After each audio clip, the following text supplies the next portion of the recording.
Bonjour, je suis Dimitri Boujard, l'avocat investisseur. Je suis avocat en droit immobilier et fiscalité immobilière depuis plus de 25 ans.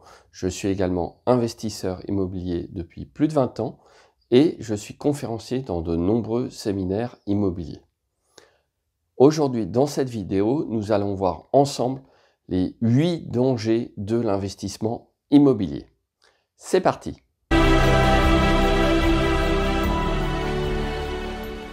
Premier danger, faire un mauvais achat immobilier. Effectivement, lorsqu'on débute, notamment, on peut être tenté d'aller assez vite et de ne pas prendre un certain nombre de précautions d'ordre juridique.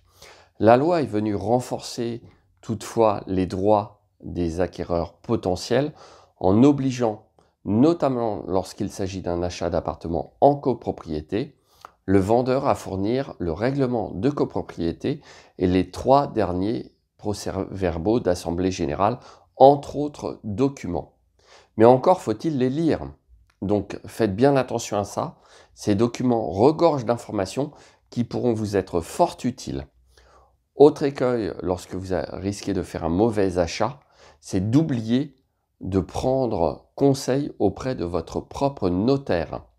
Et ça, c'est une vraie difficulté, car votre notaire va vous aider à déceler des difficultés qu'en tant que non-juriste, vous ne serez pas à même de prévoir. J'entends par exemple le cas de problèmes d'urbanisme. Donc faire un mauvais achat est un réel danger dans l'immobilier.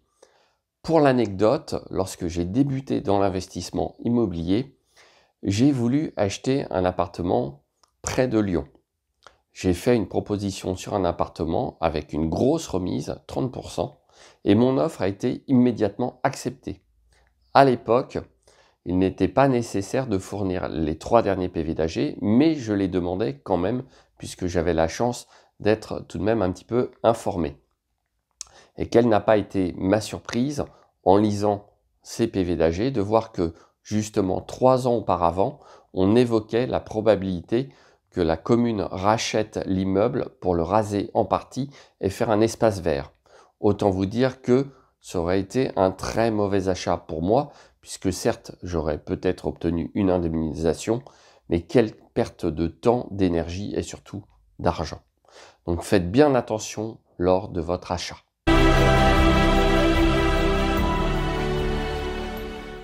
Deuxième danger dans l'investissement immobilier, méconnaître le prix des travaux sur un bien qu'on envisage d'acheter.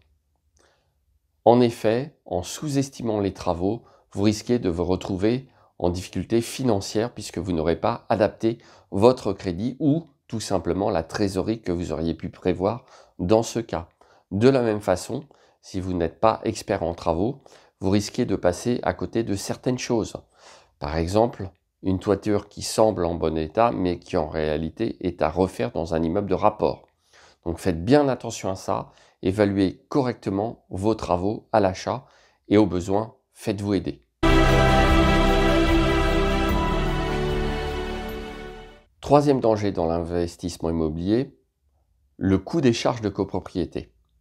Effectivement, lorsque vous allez acheter un bien en copropriété, il y aura des charges de copropriété. Et penser que c'est le locataire qui va s'en acquitter à votre place peut être une grave erreur. En effet, un certain nombre de charges ne sont pas répercutables sur le locataire et de plus, que se passe-t-il en cas de vacances locatives? C'est bien vous qui allez devoir payer les charges de copropriété à la place du locataire absent. Donc dans ce cas, ce qui semblait être rentable risque fort de se transformer en véritable gouffre financier.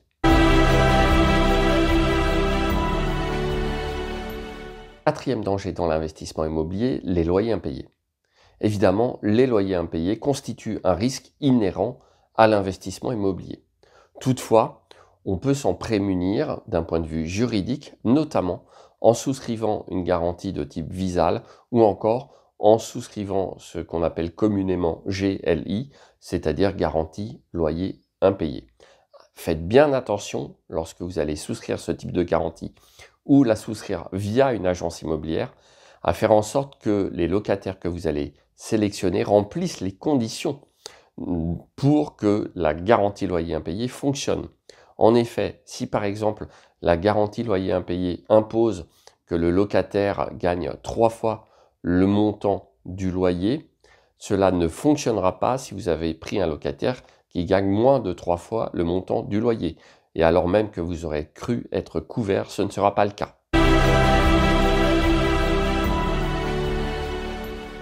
Cinquième danger dans l'investissement locatif, c'est justement la vacance locative. La vacance locative dépend évidemment de l'étude de marché que vous aurez fait préalablement à votre achat immobilier. Cela ne concerne pas absolument tous les types d'investissements, puisque par exemple, en cas de location courte durée, l'appréciation d'une éventuelle vacance locative sera totalement différente d'une location longue durée. En tout état de cause, sachez que là encore, vous avez parfaitement la possibilité de souscrire une garantie contre la vacance locative à l'occasion de la souscription de votre garantie loyer impayé. Cela vous coûtera un petit peu plus cher en prime d'assurance, mais cela vous assurera des revenus en cas de vacances locatives qui se prolongeraient. Deuxième danger dans l'investissement locatif, ne pas avoir de trésorerie. Ça, c'est un réel problème chez notamment les investisseurs débutants ou alors ceux qui continuent à investir et empilent les projets les uns après les autres sans prendre garde d'avoir assez de trésorerie, de secours. Et en effet, en l'absence de trésorerie, au moindre pépin, vous allez vous retrouver dans les ennuis financiers. C'est également le cas dès le départ. Si vous investissez et qu'il y a des travaux, avec une mauvaise évaluation des travaux, et qu'en plus vous n'avez pas de trésorerie, votre projet risque de tourner dès le départ à la catastrophe. Donc, alors même qu'il est encore vrai qu'il est possible d'investir dans l'immobilier sans apport, ce n'est pas le cas de tout le monde, mais c'est tout à fait possible, en fonction évidemment de la banque et de la situation de l'investisseur, il serait vraiment extrêmement risqué, c'est une très mauvaise idée, d'investir sans avoir aucune trésorerie.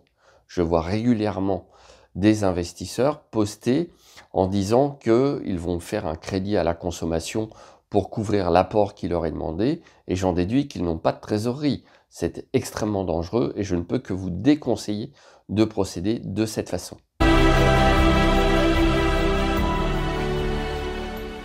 Septième danger dans l'immobilier, l'absence d'anticipation de la fiscalité. Les jeunes investisseurs sont souvent fougueux. Alors quand je dis jeunes, je devrais peut-être dire débutants, mais en tout état de cause, qu'ils soient jeunes, plus âgés, débutants ou chevronnés, un grand nombre d'investisseurs ne voient de prime abord que la rentabilité de l'investissement qu'ils font. Et ils ne s'interrogent pas sur la fiscalité. Et là, c'est un réel danger, puisque ne pas s'interroger sur la fiscalité et ne pas l'anticiper, c'est s'exposer à rentrer littéralement dans le mur fiscal le moment venu. On croira peut-être avoir fait un investissement, oui, mais celui-ci ne sera rentable qu'avant impôt, se transformant en un véritable gouffre à trésorerie après impôt. D'où l'impérieuse nécessité d'anticiper la fiscalité. Et à cet égard, bien évidemment, je ne peux que vivement vous recommander de vous rapprocher d'un professionnel, par exemple comme votre avocat investisseur.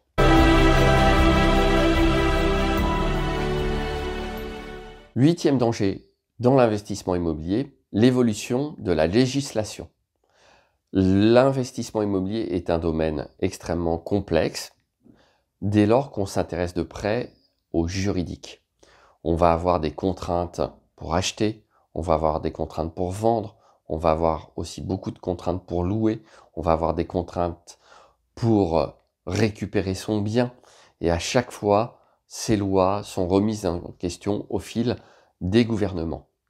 Il convient donc de vous tenir à jour le plus régulièrement possible de l'évolution de la loi. Et là encore, je ne peux que vous recommander d'avoir recours au service d'un professionnel et je suis heureux de vous annoncer prochainement la sortie d'un produit que je réalise et qui sera dédié spécialement à cet aspect de l'investissement immobilier. Si cette vidéo vous a plu et vous a été utile, évidemment, je vous invite à m'abonner à ma chaîne YouTube si ce n'est pas déjà fait, à me mettre un pouce bleu de façon à m'aider à gagner plus de visibilité et enfin et surtout, activer la cloche qui se trouve quelque part en dessous de façon à recevoir des notifications pour les parutions de mes prochaines vidéos. À très vite.